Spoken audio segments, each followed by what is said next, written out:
Hello, hello. Welcome to Strange Brew Media Group. I'm your host, Jamal Jupitur. This evening, I'd like to welcome two legends to the show. Based out of a city that I know all too well because I also got family on both my mom and dad's side there. And it is Memphis, Tennessee. Shout out to all the family. Now, these two entertainers have a host of talents under their belts, writing, producing, playing, and performing. They have played with many heavy hitters in the game, such as the Barkays, Ohio Players, Jay Blackfoot, Carl Carlton, the Daz Band, and that's just to name a few. They also have production, mixing, musician, and engineering credit under their belt. They are major players in helping to keep the Southern sound resonating with the ears of those that appreciate timeless music.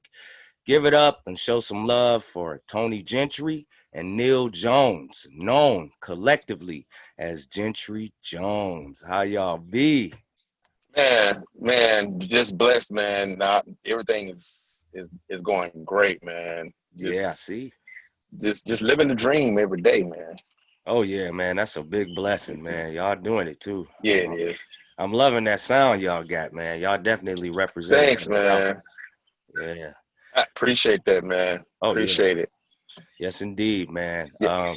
Man, thanks for doing this interview. And I want to send a big shout out to Lisa English for making it happen, man. Yeah. Yes, sir. Yeah, it's our pleasure, man. We appreciate, the opportunity, Mm-hmm. to come on and just, interact with you and getting, new fans and new followers, just to get our music out more, man. Mm-hmm. Oh, there he is. What I it's see about, you. just reaching the people. Okay. Yep, definitely. Neil just got on. Okay. Okay, cool. All right, here we go. Yeah. Okay. Yeah, that's cool. what it's about, man. So my first question. So for the world, tell them who Gentry Jones is and what y'all represent. The first record we did together was with Sam. Okay, yeah. Sam. So Roll It. We started we just sat down and said we would just create a group to just do some, do something kind of different. Mm-hmm. Just do some real music. Feel good music. Yeah, that's what's happening, man. It sounds really good too.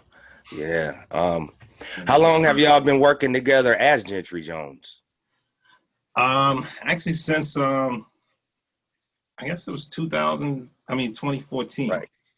Oh, okay. Like 2014. Okay, that's a while. And the funny thing is that first project, Tony was in Europe. Oh, wow. So he did all of his guitars, all his vocals, everything from Europe and sent it back. Mm-hmm. All the material Tony and I cut, we've never cut it in the same studio together. Oh, wow. We've never worked in the same studio together. Man, that's super genius because you would have thought that. The way the sound is, it's like y'all right there together. Nah, we haven't cut once in the studio together. Wow, that's deep, man. And 6 years. I always send stuff to him, or he'll send it to me, and I'll do something on it, and he'll do something on it, and that's how we created everything. Okay, well, yeah, that's love, man. Yeah. I mean, man, the beauty of technology. Yeah.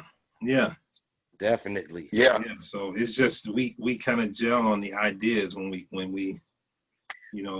one of us has an idea, we just each of us just puts our own thing on it until we have a song, until we have a record or whatever. Yeah.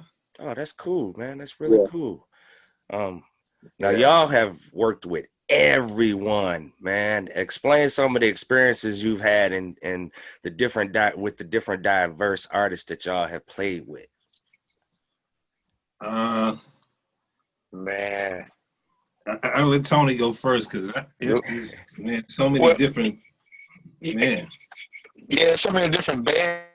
Mm-hmm. And like we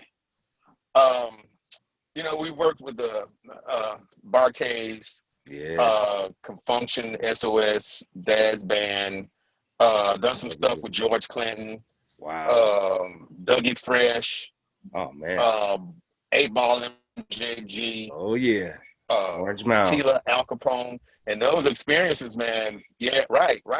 And those each one presents its own unique experience, Yeah. to where, and it's funny how coming from the Barcades in that funk era and Confunction and all those guys, and then, coming into the rap game, Yeah. as where I'm pretty much had just been a musician on a lot of their stuff and a live part of their live band. Okay. We've been able to incorporate some of that funk and those grooves into what they, for their records and their live performances. Yeah, yeah. That adds a lot of more life to it too. Yeah. That brings it alive. Yeah, I love that. Right. What was the most influential band or group that y'all have worked with in the past? Man, well, for me, I think just the first, the Barcades, I'm gonna say, because the first time I ever worked with them, I was 19, so I was right out of high school. Wow. Yeah. Right. Yeah. And just worked like that album that had back then had Freak Show on the dance floor, all that. Just going in and being around them and doing stuff on those, and just their producer, Alan Jones. Oh yeah. I think just being able to sit with him on a daily basis. Yeah. Just get that knowledge in that game. Just that was crazy because that's priceless. Some of the stuff that he, that wasn't going on then that he foresaw is what's going on today. Absolutely. Right. His whole take on rap before rap was even rap. Right. When it first started, he was like, well, that's gonna be it. That's gonna be what's going on. And you got people, because I mean, not everybody has that kind of vision. So just people, and you see people and they're like, nah, that's not, it's not music. It's not music. That's not, everything that everybody said back then. Right.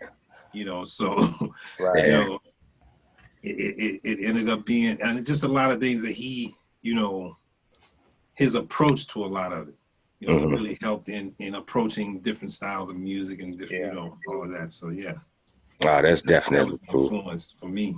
Yeah, for sure. Yeah, I bet that's definitely a deep experience. Yeah. Both of y'all have quite a large resume of numerous great musicians and songwriters that y'all have done production, mixing, and engineering for as well. Some that I listen to, as a matter of fact, more than a few that I have listened to. Explain those experiences being on the production and the engineering side of some of those. Oh, okay. Well, it's a lot of, it's the experiences just being around the different camps, like being around some of the guys with Bad Boy. Okay. As opposed to being around, like being with Suave House. Oh, okay. Being around the cats with Cash Money. And even all the way back, like I said, the Barcades and all that, just being around those the different approaches were different, but the mindsets were all the same. Oh, wow. It's still a grind mindset. Yeah, It's you still gotta have that. That's the thing. Like I said, being around Tony Draper, being around Baby and Slim, being around Puff, being around Master P, all those guys. Wow. I always tell people that's one person. Mentally, that's like one. They all had the same. They all got the same mindset. It's one person. Go get it, hustler, grind. If you don't work, you don't get it. That's the thing. And even just like the Barcades, even with Alan Jones and all of them, same mindset.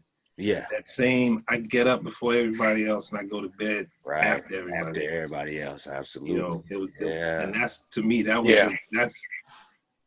I think that's kind of where I got that from, is just seeing the success come from that. That's just the formula. That's a formula for success. Yeah, that's the blueprint for success. Yeah. Definitely. Yeah, buddy. Definitely. But for each of y'all, because y'all said y'all didn't do stuff together in the studio, it's back and forth. So what is a creative process like for both of you guys? Well, for me, here's the thing. It's like with creatively, like Neil will have an idea. We'll just have general conversation sometimes. And he said, dude, I had this idea. and he'll tell me, and I say, oh man, cool. So he'll pull up, come up with the ideas, send it, the basis of it, and go that way. And he'll give me a subject matter sometimes, and Okay. he'll just say, or sometimes he'll say, hey, write to this. And the same for me, I will send him something that's, and we could be having conversation with different people, and you may say something, and I was like, that's a song. Yeah. Yeah. And sometimes a melody will come out of anywhere, or we'll hear a groove. I'll hear a groove or something like that, and it'll pop in my head, and that that sparks something, and I immediately grab my guitar. And sometimes I'm not in a place to to actually write stuff down. I'll put it in there, and when I get home later, start building from that. Oh wow, that's a creative way. That's a great way. See, I don't think I have a rule. Okay, yeah. How it starts, because like the influence to motivate. Like even musically, I don't have a rule. I was telling him, dude, I'm sitting up watching Motley Crue. Yeah, I get out of it, and that's funny, because even back at Swab, me and Mix is, people don't know, Mix is a huge metal fan. Oh wow, man, I wouldn't have known that. Oh man, what? And I dig metal. I ain't gonna lie. Yeah. And see, right now, man. I mean, I sit up like I set up a few nights, watch 9 Inch Nails live. Yeah, that's my, Trent Reznor. Those are genius to me. He wasn't no joke, man. He still ain't. Yeah. So those, like, my inspiration comes from so many different places. Yeah. Buckethead is another good artist. Yeah. A lot of people though, he kind of slept on, but he ain't no joke. Yeah. So I'm all types of music. You got to be on all types of spectrums. That's how you mold your sound sometimes, I think. Yeah. And I think that's where a lot of ours comes from. Doing like a blues, if we're doing a blues or R&B feel, but you always had that other influence. Yeah. Saying, what if you put this with it? What if you do this? Or even in the mix approach, it's like, what if you do this? Because this is what they do in others, and so that's, a lot where a lot of it comes from. Yeah, that's awesome. That's cool, man. Now I know Memphis. That's another place where most of my family is. So the music scene has always been dynamite, and the talent that comes from there is super unmatched, especially with Stax. As you can see, I'm wearing my Stax. Yeah, I saw that. Yeah. And all. Did you do any work with the Stax artists? And if so, besides the Barcades, which artists did y'all work with most? Let's see. I did. I'm not sure. I don't remember if Shirley Brown was on Stax or not, and Jay Blackfoot, but never really work with them per se back in those days. But like a lot of artists who may have come through, run into them, collaborating with them on. And now we're working on somebody else's project. Say a lot of that was kind of before me, but I've just been around like being around Isaac Hayes. Oh, just being in the studio. So, and the funny mom story. Went to school with him. Oh wow, that's crazy. Yeah, man, I'm gonna tell you the thing with him. Like I used to, this was working with working on the album with dude Tila, The Peace of Mind. Oh wow, yeah. And Isaac Hayes was working in the A room. We were working in B. Oh wow, man. And so at the time I was living in a building, my apartment building. Isaac Hayes lived on the penthouse floor. Oh man, he lived on the penthouse. So, the lobby, nice lobbies, big, huge, grand piano. And sometimes I would come in from the studio. You come in real late. We'd sit down in the lobby, and I had a couple of friends of mine who lived in the building. We just sit there and kind of chop it up in the lobby. Oh man, yeah. And tinker with the piano, mess with it a little bit. Man, I came in one night. We were just down in, And so Isaac came in after his session. Mm-hmm. It was like 1 or 2. And usually he would just say, what's up, blah, blah, blah. He'd talk for a second, then he'd get on the elevator. Mm-hmm. This time he talked for a minute. He sat at the piano. And he just sat, he was talking, he just played a little bit. And I was like, it was like magic. It was like the piano came on. I bet, man. I was like, man, I've never heard that piano sound like that ever. And he was just doing real simple. I was like, that piano sounds so big. Man, I wish I could have met him, man. He just did that. I was like, I never heard that piano sound like that. Yeah, man. He was a genius. Mm-hmm. Yeah. Yeah, that's amazing. I was like, that's where that comes from. Okay, yeah, I was like, that's in the fingers. Mm-hmm. Mm-hmm. Yeah. Man. Exactly. It's in the soul, man. Yeah, dude. Yeah, that was one of those realizations that it's not the equipment, it's none of that. It's the man behind it. It's him. Yeah. Yeah. That's pretty deep, man. Now, you guys are probably responsible for at least 80% of the music that has come out of the South, I think, in my opinion. Explain some of y'all's greatest work and material that y'all are the most proud of. Rap-wise, I'll just say, to me, my favorite album, the one that to me was most creative, was Peace of Mind. Oh, wow. It's Peace of Mind. That's deep. Because of the process. Mm-hmm. It was one of the first records that was, we went into the studio and there was no, we went in, we had a drum set, it wasn't a typical rap record. We had turntables, we had drum sets, we had SP-1200s, we had we had an organ sitting there, we had Fender Rhodes, we had all of that in the room, and every day, most of it got touched to create the record. Most of that got touched every day. Yep. So even if something just became a loop that we put in the MPC to loop, it came from those sources. Oh, it all came from there. And I think that was far as me the proudest, just because of the process and how it was done. Right. Yeah, because using real instruments with hip hop is beautiful. Yeah. I always told people that, man, doing it comes from the heart when you do it like that. Yeah. It's all you, Yeah. Tony Gentry, you moved to Atlanta. Explain why you made the move and how long you've been there and how the music scene is in Atlanta versus Memphis. Yeah. So my oldest daughter, her mom and my son's mother, she had a job offer from FedEx in Atlanta. Then I started with a group called he was the one of the Pips. He was Gladys Knight's cousin. Oh, okay. And we got signed to that label, but it was crazy because we did a whole project, and all of a sudden, the label folded.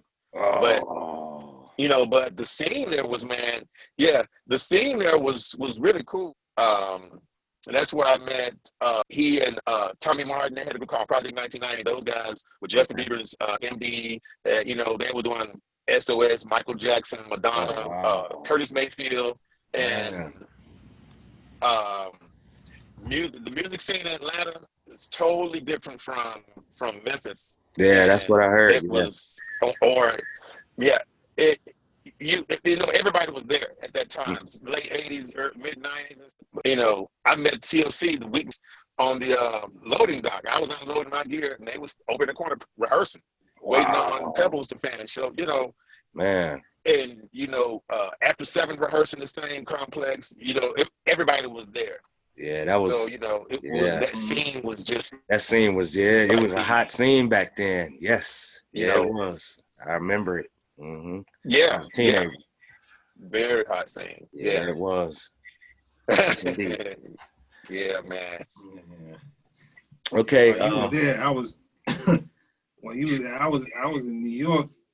Oh wow. Working until the warehouse. Okay.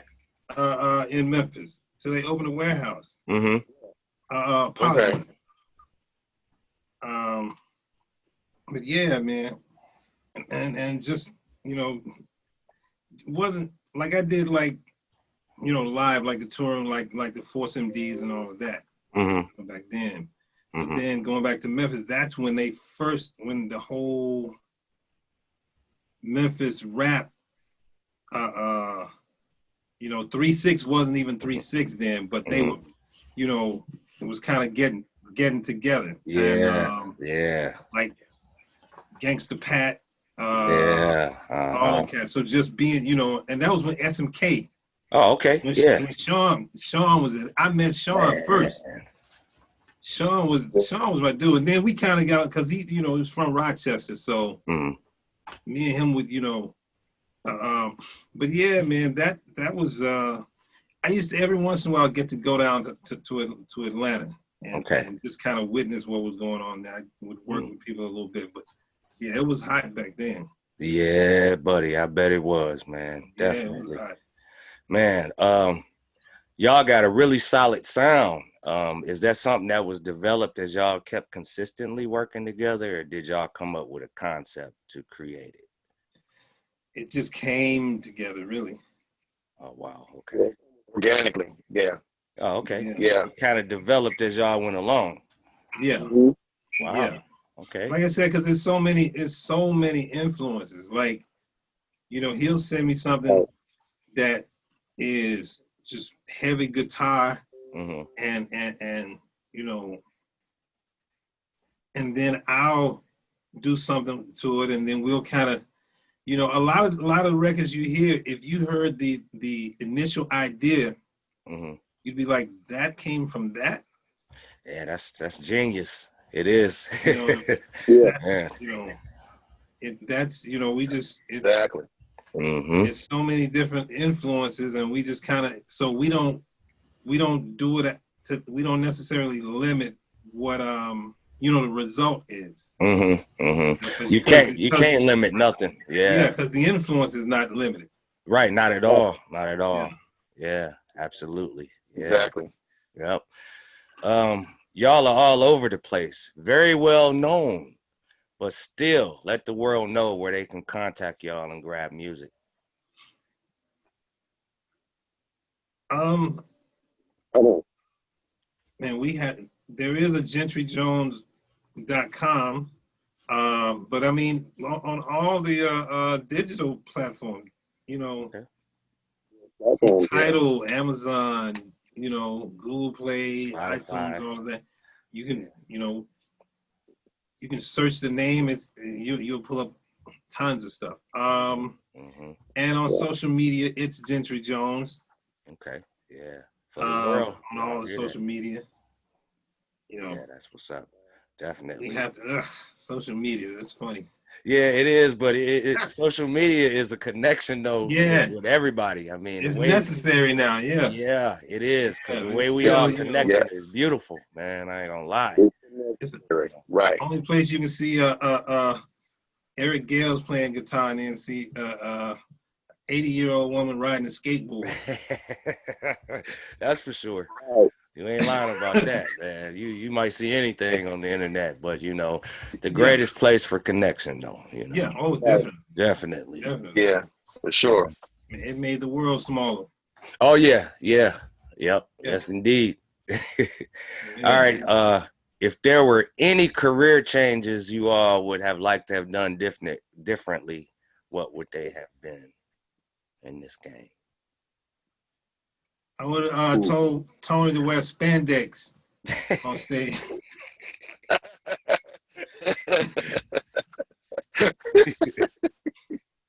They sold more records. Yeah. Or they'd have booed off the stage, one of the two. Oh man. Spandex and the Bon Jovi wig. Oh wow, man. That's a sight. That's crazy. Yeah. But nah, man. I think. Yeah. Now go ahead. Oh no, I said I've enjoyed it. Okay, yeah. Man, I bet it's quite an experience. You know, you learn from every experience and everything you do. Yeah. You know? Exactly. That's the beauty of it. You know, it's almost like that's how much would you change? That's the beauty of it. Yeah. And that's it. You know, one thing about just being able to do music as a career, it's still crazy to me. It's like I wake up and living your dream. Yeah, man. I go listen to music for a living. Yep. Or I make some music, or I pick up my bass, or that's what I'm, and you know, it's still, you know, I'm still humbled by it because, you know, where I live, people going to real jobs. Going out to real jobs and all this. So I'm like, I get to do this. It is a humbling experience, man. Yeah. So I'm just like, you know, I'm telling you, every day, like I'm at home now in my little studio here. I'm like, people are going to work. I just came down the hall. Right. Wow. Yeah, that's so deep. Yeah. For my last question, y'all, tell us what y'all got in store for us now and what y'all been currently working on. And also, when can we expect to hear it? Oh, man. Well, there's a lot of stuff that's in the can, man. You know, Neil was just here where we worked on a video of a song we collab with my son, Aramis. Okay. Everybody call him, he's known as Red on the Beats. Oh, wow. Oh, okay. Yeah, I heard you say Machine Gun Kelly, and I said, okay, maybe he's talking about Aramis. But we have that project. With this project that I'm doing, you know, of course Neil is involved with. It's heavy. A lot of that stuff is heavy rock stuff. Okay. You know, but it's funk rock. I can't wait to hear it. But there's going to be some, there's going to be some cool, you know. I have no direction for, you know, there's no set direction, you know. I'm just letting it flow. So whatever I'm feeling, I put it down, you know. And one of the best things, this song I got, it's called Back Road Moan. Okay. And it woke me up. This song woke me up at like 2:30 in the morning. Oh, wow. I did the vocals and the track and everything, and I sent it to Neil, and it made me feel good. He didn't even know this, but it made me feel good because he said that's how you need to write. He said that's what he said that's what you need to be doing right there. He said keep writing like that, and it made me feel good because I totally respect all the stuff that he's done. I respect his opinion, and you know his direction. He has this incredible mind. So you know, so when I send stuff to him, guitar, vocals, or whatever, and he's like, "Cool," I feel good about it because he's done so much. He's modest, but he has such a mass body of work. People that he's worked with, you know, we can't even fit in this interview. But that's what, you know. That's what I know. Stuff is coming, you know, the stuff is coming soon. The stuff is coming, you know, we got a lot of stuff that's coming soon. You know, a lot of stuff.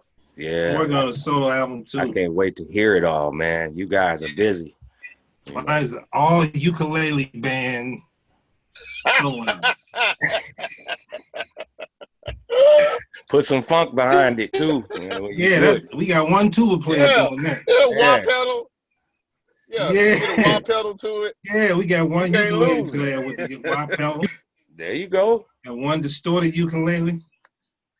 Man, put it all together. I'm telling you, it'll work. Especially coming from y'all, it's definitely gonna work, man. It's like everything y'all touches is a hit, you know. You know, y'all doing y'all thing. It is. It's a beautiful thing, man. Man, stay relevant.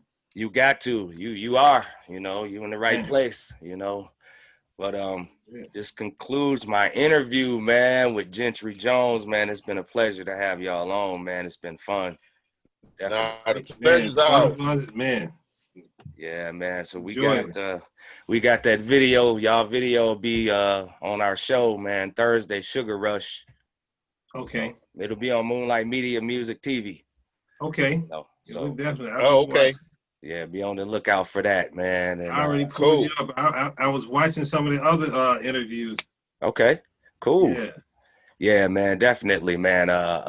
Interviewing y'all though was was on the one, man. Man. I got a lot of great inquisitive information, man, and y'all work with so many people, man. It's unreal. Half the people y'all work with that I listen to, y'all probably done played on all of that stuff. Man. And you on the West Coast? No, I ain't on the West Coast, man. Oh, okay. I'm on the Midwest. I'm between Milwaukee, Wisconsin, and Chicago, Illinois. Oh, okay. Oh man. Yeah, I'm back between. Ain't nothing between Milwaukee and Chicago, but my family in Memphis, though. Lake Michigan is between Chicago and Milwaukee. Yeah. So, like, it's crazy with me because I fluctuate between these different spots, But, I really work between Milwaukee and Chicago because I live in Milwaukee and I work in Chicago, and then I work in Milwaukee. But my family in Memphis, so I take trips there. I got people in Detroit so I'm between them 4 spots. When it comes down to it. Man, I got a family in Milwaukee. Oh, you do? Yeah. See, I got man. Wow. That whole Milwaukee, Detroit, Flint. Oh yeah, Flint, Michigan. Yeah. Yeah, buddy. Yeah, that's my dad's side. And they go all the way back over to New York. But yeah, that Milwaukee, all that. Like I got a cousin. Where is it? It's like Prospect Park. Okay. That area. Yeah. Okay. That's East Side. Yeah. Man, last time I went to Milwaukee, I was that was late 90s. Ooh, dang, you've been away for a while. It's gotten way worse. It was so funny because I was coming from, like, we was working, I was at Suave and we were working, and so being in Texas, the shopping, like, even like I had been in New York before I was at Suave in Texas, so I get to Texas, the clothes I got, they wearing some whole different. It's completely different in Texas. Yeah. They wear the colors. Mm-hmm. Like, you go get some jeans, but in Texas, they got on pink Versace jeans and lime green Versace jeans. Man, multi. That's what they were doing in Texas. Yeah. So I'm like, okay, I'm gonna get me a pair of these. I got the powder blue Versace jeans. I got the shirt on. I got my AIs on. Mm. So I had that kind of stuff combined with some of the New York stuff. Man, I get to Milwaukee, nothing but plaid shirts. Yeah. Back during that time, it was that grunge look. Yeah, I was like, man, I was on one plaid shirt. Every time we went out, everybody had on plaid shirts and jeans. That was the style back then in the late 90s, man. Yeah. A lot has changed, man, I was like, man, I'm sticking out everywhere I go over here. Yeah, but that's good though, man. You got to. That's how you know you unique. Yeah. And you ain't like nobody else. That's the great thing about that. It was just it was just exactly. funny, Mm-hmm. Yeah. But man, guys, it's been real talking to y'all, man. We'd be here all night, man, if it was left up to me, because I can talk. Hey. Yeah. And I know y'all got some stories, man. Man, Tony finally got audio and video that match. Man, we need to do an interview part 2 and 3. Man, let's do it. Yeah, we can. Let's do it. We can. Hey, y'all, stay tuned for the part 2s and the part 3s. I'll keep y'all posted on that. But on that note, we're gonna peace out to them. Peace. See y'all soon. Appreciate it, bro. Oh yeah, no problem. I appreciate y'all. Yeah. Okay. Yep. Okay, everyone, we have come to the end of the show. It's been a lovely interview with the legendary artist Gentry Jones. Join us next week as we interview more brilliant artists. Check us out on all the platforms that you see. I am Jamal Jupitur, and until next time.